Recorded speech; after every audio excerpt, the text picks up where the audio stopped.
Alors nous sommes le lundi 14 décembre 2020, nous sommes à Toulon, j'ai quelqu'un au téléphone, j'ai lui demandé de se présenter, bonjour. Bonjour monsieur, je suis madame Christine Nicoletti, je suis adjointe à l'animation et au domaine public à la mairie de Draguignan.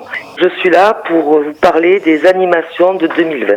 On a reçu une affiche concernant ces fêtes de Noël 2020 qui sont un petit peu spéciales, vous en conviendrez. Comment ça va se passer chez vous ? Comme vous le dites, c'est une année qui est vraiment spéciale au niveau des animations de fin d'année et de Noël. Ce sont des animations qui sont beaucoup moins intenses que d'habitude. Nous avons fait ce qu'on a pu avec nos moyens et la crise sanitaire. Donc nous avons 3 manèges, le sapin magique, le voltigeur et nous avons le manège La Farandole. Ce sont 3 manèges différents. Les enfants, les tout petits, pourront quand même profiter de ces animations. Nous avons aussi la maison du Papa Noël avec une très belle décoration où il y a également une boîte aux lettres où les enfants peuvent tous les jours mettre leurs lettres pour le Papa Noël. Tous les soirs, une lettre est tirée au sort et un cadeau est gagné chaque jour par un enfant. Ensuite, Papa Noël qui vient dans cette maison du Papa Noël, tous les jours du 12 décembre au 24 décembre de 10h à midi et de 14h30 à 17h.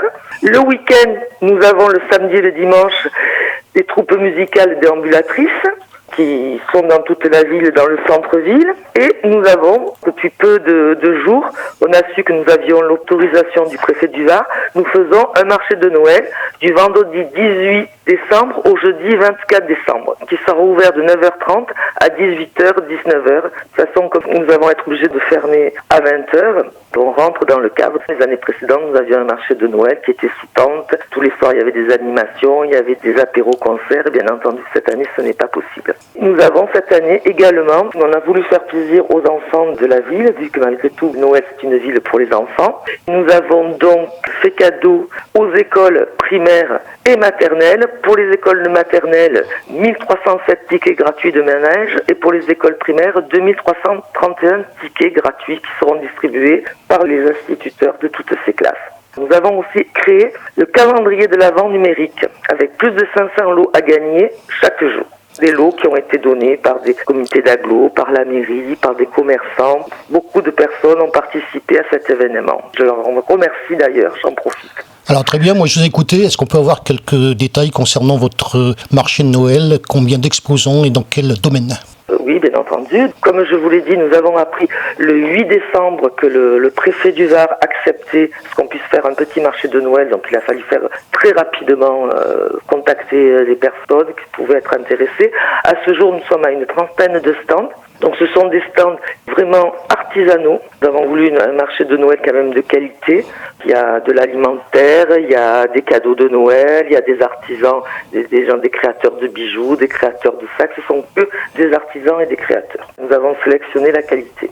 Alors votre rôle en tant qu'adjointe d'animation, vous avez donc organisé des manifestations avec tout le temps et toutes les démarches qu'il faut faire pour les organiser, le temps de préparation et au final, je pense que certains malheureusement ont été annulés. Est-ce qu'on peut justement avoir des détails sur des manifestations qui ne se sont pas faites ? Alors déjà, au niveau de cet été, on n'a pas pu faire notre semaine du rire qui dure sur une semaine et qui est très prisée. Nous n'avons pas pu faire tout ce qui est les concerts où il y avait beaucoup de monde. Donc, si vous voulez, on a pu quand même avec l'autorisation parce que chaque fois que nous organisons un événement, on est obligé de demander d'envoyer en préfecture. Donc on a eu l'accord pour pouvoir faire des petits apéros-concerts devant les bars et les restaurants. Donc les gens étaient assis, ils n'étaient pas debout, on respectait les normes. Ça a très bien marché, ça a permis quand même d'animer bien la ville, il y avait beaucoup de monde. Et en ce qui concerne Noël, toutes les années nous avons un gros marché de Noël sous tente. Il y a des terrasses où les gens viennent, c'est toujours plein. Bon, bien entendu cette année c'était pas possible. Et puis on n'a pas pu non plus avoir notre patinoire qui amène beaucoup de monde et qui fait la joie des enfants et même de certains adultes. Mais bon, écoutez, on fait